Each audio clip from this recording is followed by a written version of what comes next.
오늘 고린도전서 5장은 이 교회 안에 음행하던 자에 대한 이야기를 다루고 있습니다.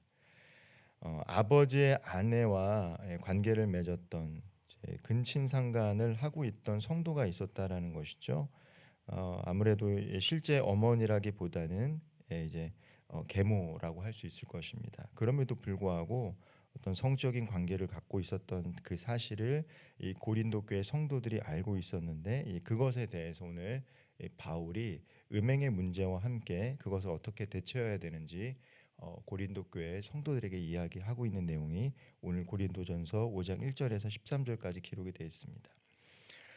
바울이 놀랐다라는 것은요, 음행하는 자가 있다라는 것, 이렇게 아버지의 아내와 관계를 갖고 있던 사람이 있다라는 사실에도 놀랐지만 그보다도 더 충격을 받았다라는 것은 고린도 교회가 그러한 사람과 함께 교제하고 애통해하지 않았다는 사실에 바울이 더 크게 놀랐습니다.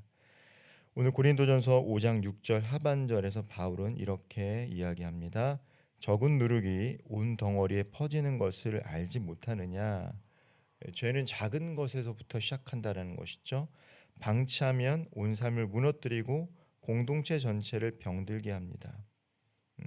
그러므로 이 고린도 교회 성도들이 이 죄에 대해서 민감하게 반응하라라는 것들을 오늘 고린도전서 5장에서 이야기하고 있습니다. 그리고 오늘 이 말씀은 우리들에게 세 가지를 요구하고 있습니다. 첫째가 제 앞에서 애통하라는 것입니다. 바울은 고린도 교회를 향해 이렇게 책망합니다. 고린도전서 5장 2절 상반절 말씀 제가 한번 읽어보겠습니다. 그리하고도 너희가 오히려 교만하여져서 어찌하여 통한이 여기지 아니하고. 죄보다 더 무서운 것이 무엇입니까? 죄를 짓는 것보다 더 무서운 것은 죄에 대해서 무감각하다라는 거예요. 죄가 죄인지를 모르는 상태가 더 무서운 상태인데 바울이 봤을 때 근친상간하던 성도가 있는 것도 참 놀랄 만한 일이지만 그것을 바라보고도 아무렇지 않게 함께 교제하고 있던, 그것을 부끄럽게 여기지 않고 있던 이 고린도 교회의 영적 상태를 보니까 너무 마음이 아픈 거죠. 우리는 죄를 지을 수 있습니다. 죄를 지을 수 있어요. 우리 연약한 사람들이기 때문에 매일 죄를 짓고 살아갑니다. 넘어질 수도 있죠. 그러나 죄를 죄로 여기지 않는 그 마음은 매우 위험합니다.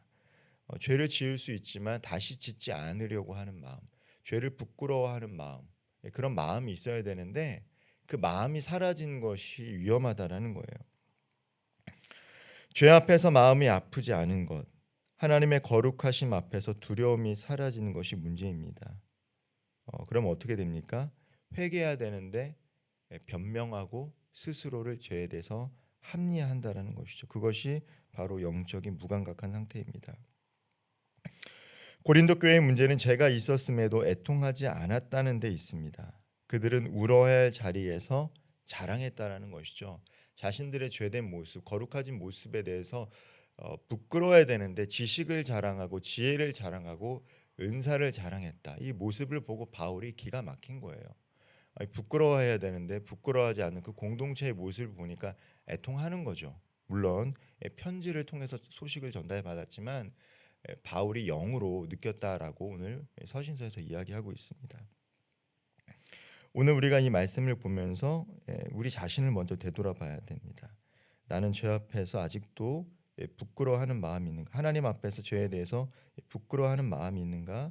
이것을 스스로 되돌아볼 수 있어야 돼요.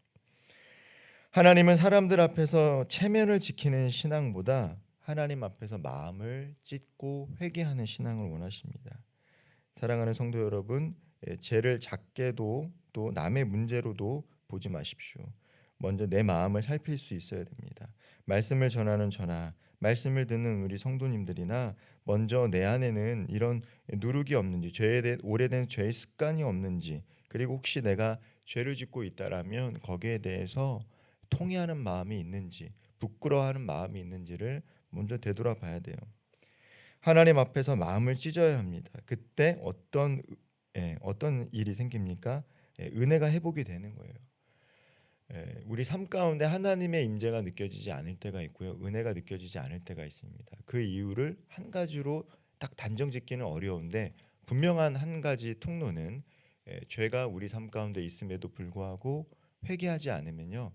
우리 삶 가운데 하나님의 은혜가 사라지고 경험되지 못한다는 것이죠. 둘째가요.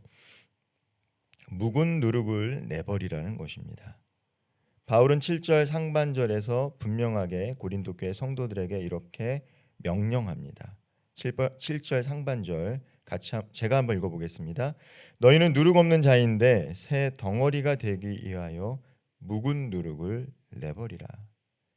누룩이라는 것이 무엇입니까? 빵에 들어가는 거잖아요. 작습니다. 잘 보이지 않아요. 그런데 누룩을 넣고 이스트를 넣고 반죽을 하게 되면 어떻게 됩니까? 빵이 커지죠. 빵이 커집니다. 바울은 이 누룩을 죄의 성질에 비유하고 있어요. 죄는 결코 그 자리에 머물지 않는다라는 거예요. 작아 보이지만 점점 우리의 생각과 말과 행동과 관계를 지배합니다. 나이가 들수록 성인이 될수록 제가 느끼는 게 한 가지가 있어요. 이 사람들이 거짓말을 너무 가볍게 여기는 경향이 있어요. 사람들이 거짓말 이게 죄책감을 느끼지 못하고 이게 거짓말임에도 불구하고 사람들과 약속조차도 약속을 맺는 것도 약속이잖아요. 근데 이것을 너무 쉽게 생각하고 이야기할 때들이 있다라는 것들을 깨닫게 됩니다. 다른 사람을 해하려고 거짓말을 하는 게 아니라 나 자신을 지키고 그 상황을 임기응변하려고 거짓말을 습관적으로 하시는 분들이 있어요. 근데 이것도 죄입니다. 음란한 것뿐만 아니라 이것도 죄예요. 그리고 이 교만한 것도 죄입니다. 이 거짓말이든 음란한 생각이든 이 교만함이든 처음에 뿌리 뽑지 못하고 점점 이것을 죄로 받아들이지 않으면 그 사람이 어느 순간 거짓말했던 것을 거짓말로 막고 있는 것들을 보게 될 때가 있어요. 그럼 어떻습니까? 사람들이 신뢰하지 않아요. 신뢰하지 않게 됩니다. 작은 죄가요, 우리를 점점 사람들과 하나님과 멀어지게 만듭니다. 양심을 무디게 하고요, 기도를 막고요, 예배 감격을 빼앗고 공동체를 병들게 합니다. 바울은 그래서 묵은 누룩을 내버리라고 말합니다. 묵은 누룩은 오래된 죄의 습관이에요. 버리지 못한 옛사람의 방식입니다. 합리화해서 살아온 탐욕이에요. 성도 여러분, 예수 그리스도의 피로 구원받았다면 이제 옛사람의 누룩을 우리는 버려야 합니다. 바울은 이어서 7절 하반절에서 이렇게 이야기합니다. 우리의 유월절 양 곧 그리스도께서 희생되셨느니라. 묵은 누룩을 버려야 하는 이유는 우리가 단지 도덕적이고 윤리적이고 착한 삶을 살아가기 위해서가 아니라는 거예요. 왜 우리가 이런 누룩을 버려야 하는가? 그 이유는 바로 우리가 예수 그리스도의 핏값으로 산 자다라는 것을 바울은 고린도 교회 성도들에게 이야기합니다. 우리가 오해해서는 안 됩니다. 우리는 예수 믿었기 때문에 윤리적이고 도덕적인 삶을 살아가는 것은 맞아요. 그러나 그 이유는 단순히 그렇게 살아야 착한 사람이 되는 것이기 때문이 아닙니다. 우리는 예수 그리스도의 핏값으로 산 사람이고 하나님의 자녀이기 때문에 그렇게 살아가야 된다는 것을 우리는 기억해야 된다는 것이죠. 우리는 그리스도의 피로 구원받은 사람들입니다. 그러므로 더 이상 죄의 종으로 살 수 없습니다. 은혜는 죄에서 우리를 건져내신 하나님의 능력인데요. 그 은혜만을 간구하며 죄를 가볍게 여겨서는 안 된다라는 거예요. 그러므로 오늘 우리는 이 말씀을 읽는 가운데 다시 한번 결단해야 돼요. 주님, 내 안에 묵은 누룩을 버리게 하옵소서.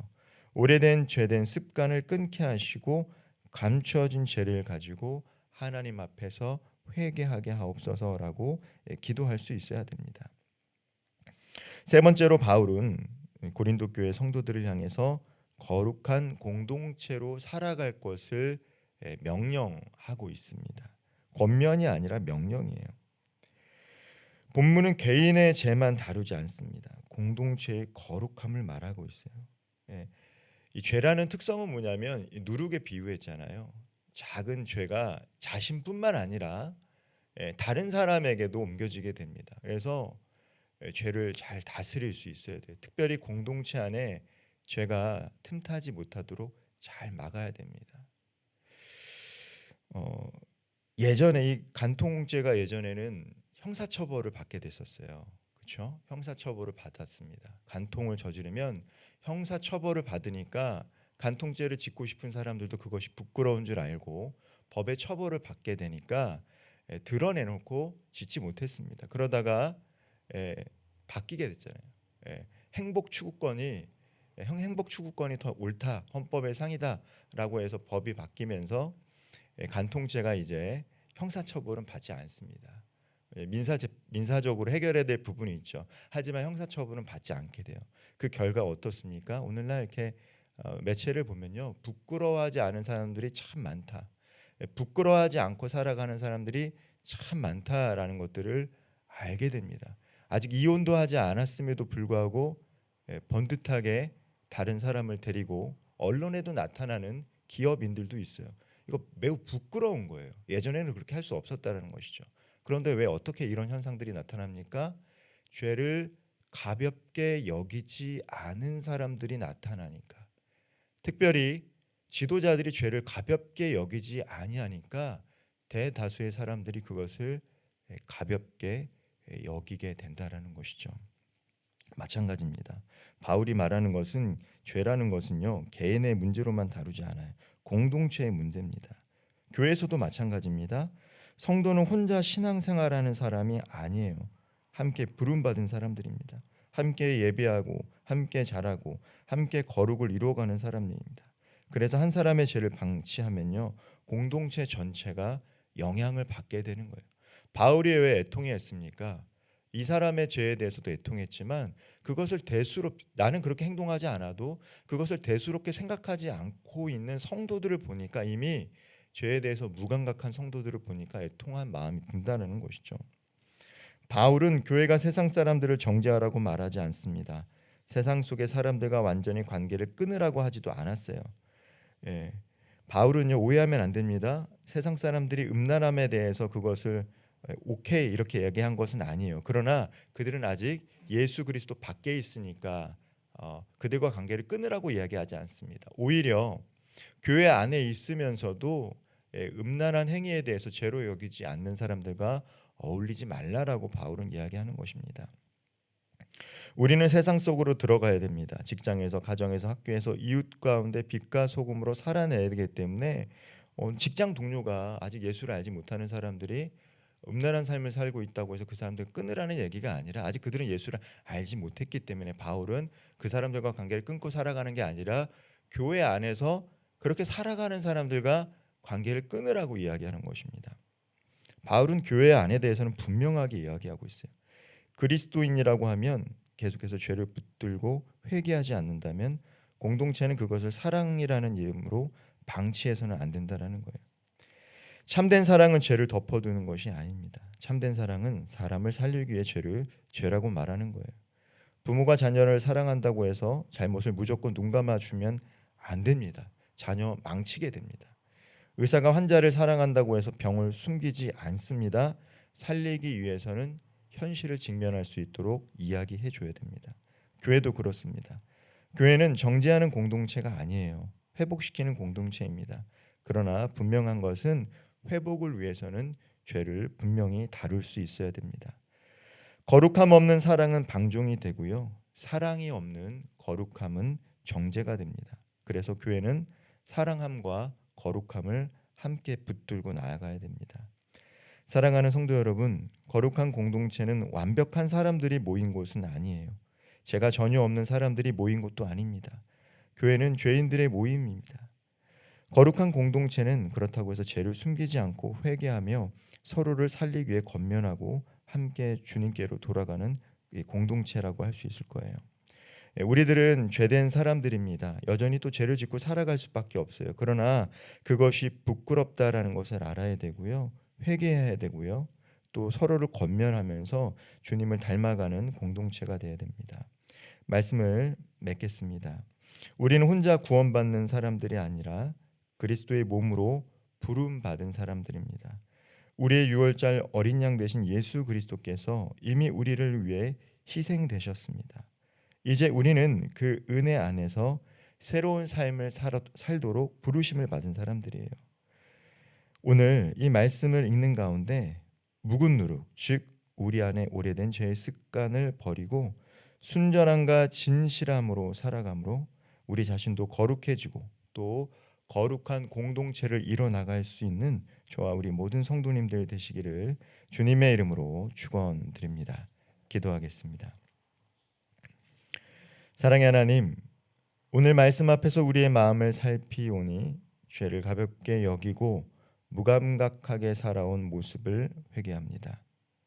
우리 안에 남아있는 묵은 누룩, 오래된 죄의 습관을 버리게 하시고 감추어진 죄를 주님 앞에 드러내고 애통하는 마음을 회복하게 하옵소서.